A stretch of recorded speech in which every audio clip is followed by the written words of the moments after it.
When you drive a combustion car, the way you drive, the weather, having the heating on, and about a zillion other factors affect your range of your vehicle. But we rarely give this a second thought.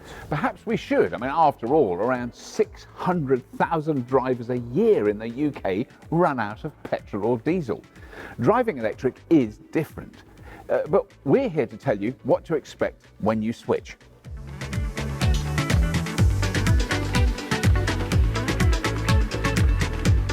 Whether it's the weather or the temperature, your achievable range will be affected by inclement conditions. And this is not exclusive to EVs. If you're driving uphill or into a driving wind, it will, of course, have a negative impact.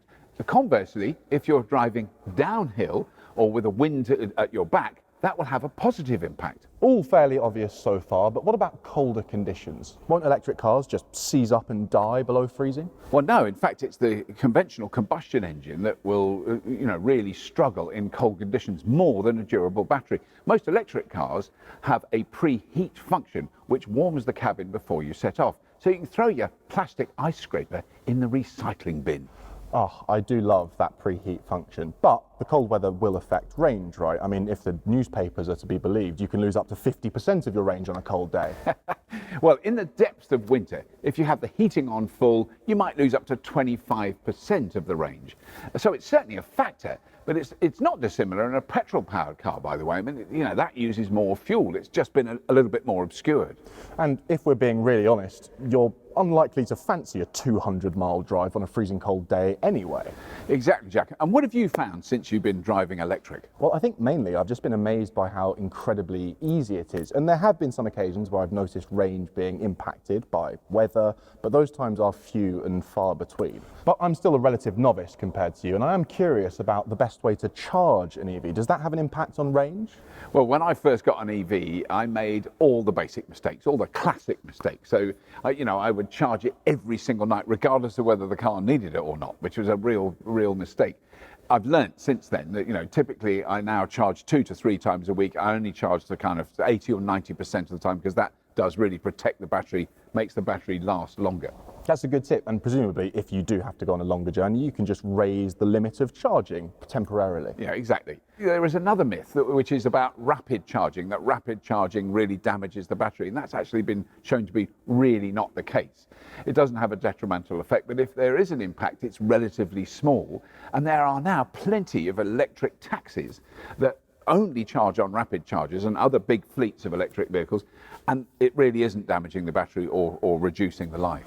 Okay, well, one thing we have to admit is that range can be confusing. So many different range standards. So are WLTP, NEDC, EPA range figures quoted by the industry to be trusted? I mean, WLTP, or as it's officially known, the Worldwide Harmonised Light-Duty Vehicle Test Procedure, is an improvement on what was before, which was the NEDC, which was frankly completely unrealistic. That was rubbish. It's still off, but then the US standard, the EPA, the Environmental Protection Agency, their new measurements are slightly more accurate, but they're all very, very exaggerated, really. Okay, so fair to say we take these numbers with a pinch of salt. Big bucket of salt, yeah. Yeah, I mean, we recommend using the EV database website, as well as providing real-world range. They also distinguish between different driving conditions and detail how efficient the car that you're considering is. So that's much more accurate. Okay, so are there any special efficiency tips that you'd like to share with wannabe EV drivers? Well, I mean, experienced drivers will know that the less weight the car is carrying, the further it will go. Some might be slightly more surprised that using technologies like cruise control can make it far more efficient. It might only save a tiny fraction of the energy, but the aerodynamic wheel covers on the Tesla Model 3, for example, will save more than 4%. Oh, that is niche knowledge. Nice. Okay, we're going to talk a little bit more about driving style in more depth in a second, but before we do, let's talk to someone about their experiences living with an EV.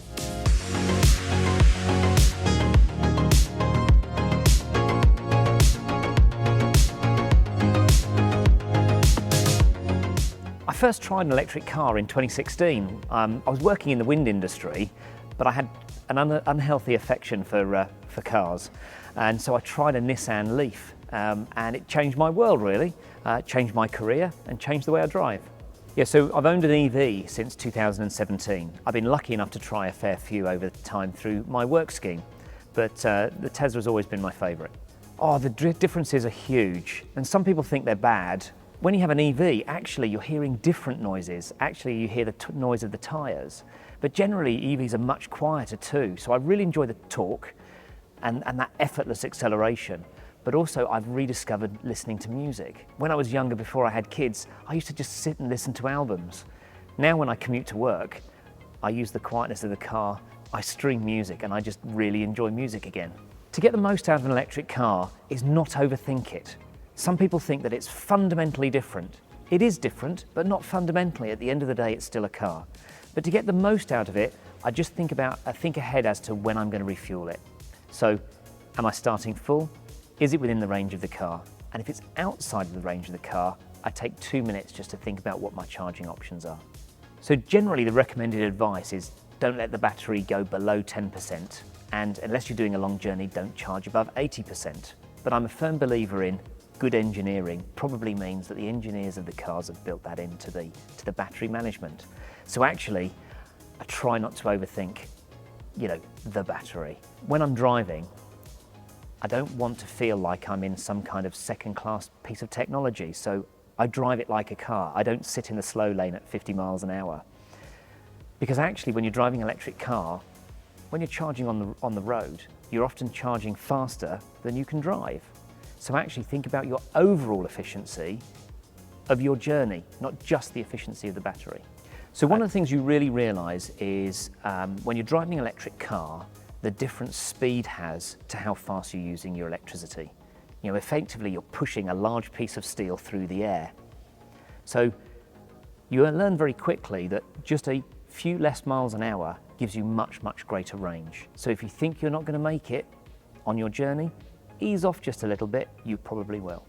So the warranty on my car means that the battery will last at least 100,000 miles or 8 years. So I'm pretty comfortable that in the time I'll have the car, the battery will be fine. I think there is a real worry that the battery won't last as long as the car. I'm actually probably more convinced that the car will wear out before the battery does, and actually the battery will be repackaged in a box and become a second life battery, probably hanging on the wall of my garage or in the cupboard under the stairs. The running cost of my EV is significantly smaller than previous internal combustion engine cars. I've been running my car now for just shy of 4 years and 45,000 miles. And in fuel terms, it's cost me less than 2p a mile, but that's charging at home on an off-peak tariff. And actually in running costs, it's cost me 1 set of tyres and 1 wiper blade. And that is a significant saving over my previous internal combustion engine cars. Would I recommend an electric car to everyone? Actually, yes. Once you've tried it, you'll never go back. You realise how simple they are. It's an elegant form of transport. It's cleaner both from a climate perspective, not completely clean because there's the manufacture of the vehicle, but it's a much cleaner way of travelling. But also the air quality perspective. One of the dirtiest things we do to our own local environment is have cars. So for me, I think it's almost a no-brainer. And then once you've tried it, you'll never go back. My perspective on electricity has changed fundamentally by owning an EV. I mean, I don't know about you, but when I open my electricity bill, it's just a page of numbers that I don't really understand and a pain point at the bottom where you have to pay. But actually, by owning an EV, I now understand what 250 kilowatts means, because actually that's 0 to 60 in about 5 seconds in my car. I also understand that 75 kilowatt hours, again, fairly meaningless, but for me that's 200 miles of range. So that's now prompted me to think about my energy consumption. I think about switching my energy provider, and now I have a time of use tariff that's allowed me to drive the car at less than 2p a mile.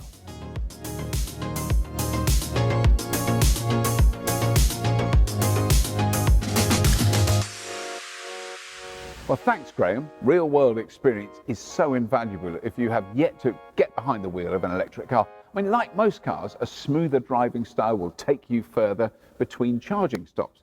Everyone's different, of course. I'm the type of driver who loves to eke out every last kilowatt and then bore people about it afterwards. But not everyone drives like an eco-vicar. Quite. In fact, there are some people out there who like to drive their cars like they stole them. Not that I know anyone like that, of course. Unsurprisingly though, they will reduce the range potential of the car by driving that way, whether it's powered by currents or combustion. Yeah, I mean, to be honest, it's refreshing to see how much energy you use and how much energy you can get back using regenerative braking. If you can stop on that white line at the traffic lights without touching the brakes, result. Honestly, aside from their speed off the line, as someone who is something of a car nerd and driving enthusiast, regenerative braking has been a real revelation. I would actually go so far as to say that one-pedal driving is addictive and potentially more enjoyable than mechanical braking. Sacrilege, I know. Well, I mean, there speaks a true convert. And we're confident that once you've tried an electric car, you will be too. As ever, thank you for joining us. And if you have been, thanks for watching.